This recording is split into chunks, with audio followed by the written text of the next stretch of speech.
Hey Scream team! It sounds so weird to not be saying something that's wolf puppies. But what sort of a banshee would I be if I didn't watch a show called Scream? MTV's new show Scream is one of my new obsessions. I marathoned the entire show 2 weekends ago, so I'm now completely caught up and very excited, which is sort of weird to me because I don't actually like horror movies all that much because I am a scaredy pants who is very afraid of things very easily. When I watched the first Scream movie for the first time, I made it 75% of the way through, and then I had to pause it and pull up the Wikipedia page and read the ending because I was too afraid to keep watching because I was alone by myself in my house, and I was afraid that even though I wasn't in a town where people were routinely being murdered, Ghostface was going to come up to my front door and stab me in the stomach. I historically do not do well with horror movies because I have an overactive imagination, and I'm one of those people that's really good at, like, visualizing the killer just climbing up onto my roof and climbing into my bedroom window and murdering me, even though I'm pretty sure I haven't done anything wrong. But you know who else hasn't done anything wrong? Emma. Emma hasn't done anything wrong, and her life is still going pretty terribly because of a bunch of choices that she didn't make. So you can always be that one person, and I'm usually afraid that I am that one person. Nonetheless, Scream has been really, really good so far, and we just got renewed for season 2, so that's super exciting to learn. I've never watched a show from season 1 before, actually, I don't think, so I'm having a lot of trouble dealing with my feels because we, as a fandom, have not actually produced all that much yet. So, I figured pitch in, do my part. But today, specifically, as you can probably tell from the title of this video, which I always forget is sort of a huge spoiler as to everything you're going to learn about in this video. Today I am here to talk to you about Noah Foster. I know it's probably a huge shock to all of you that Noah is one of my favorite characters. Since when does Brittany like the cute high school boy who is super nerdy and wears a lot of plaid and makes too many references to television and movies? I don't know where you would have gotten that idea. Noah is the beloved monologuer, which hopefully is just as much fun for John to film as it is for us to watch. But something else I have learned from MTV is to always be cautious in who you love, because in MTV dramas they're more than likely going to be ripped away from you terribly and emotionally. MTV knows their demographic. They know that there's a whole bunch of us sitting out here completely in love with Noah's character. We're really, really hoping that he doesn't get written off either because he's dead or he gets arrested because he's the one murdering everyone in town. That would kind of suck. One of the only reasons I'm comfortable saying that Noah isn't the killer is because of the way they filmed Riley's death, which I'm still super upset about. Because of the way they filmed Riley's death, we know that Noah wasn't there.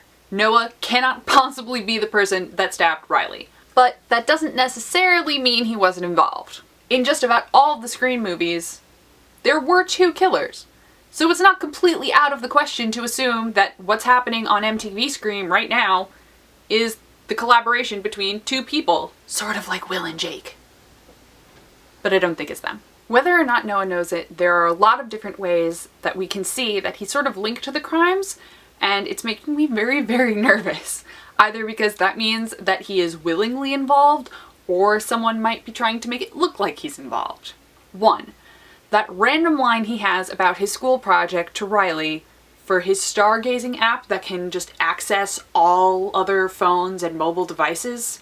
The last time I heard about a device that could access every mobile phone was in Dark Knight, and Morgan Freeman said it was unethical, and I tend to agree with Morgan Freeman.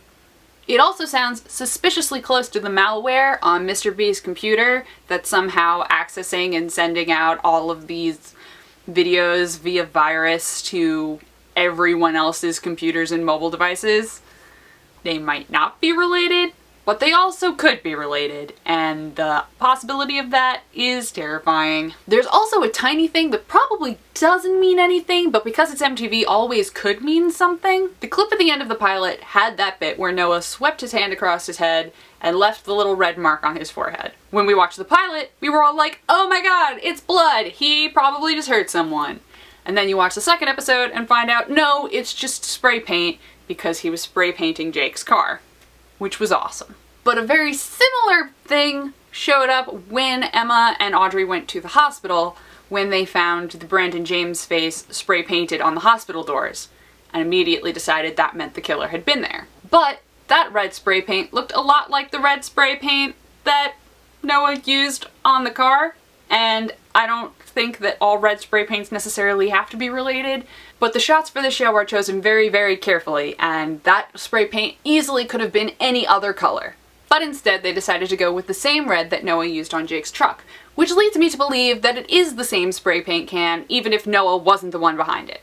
There's also all the obvious nonsense about how much Noah knows about Brenda James's family and how he's been in contact with people of his family. Hopefully, none of this means anything. Hopefully, these are just little coincidences that have been thrown in along the way to make us nervous and suspicious, because we all know that MTV is really good at doing that. But just in case they're not, it's important to keep them in mind.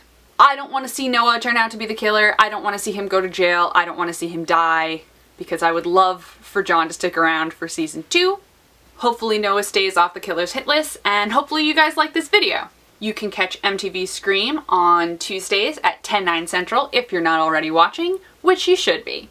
If you guys are interested, I will continue making these videos as the season goes on. Our own little real-world autopsy of a crime as we try and figure out who the Lakewood killer is, along with all the Lakewood teenagers.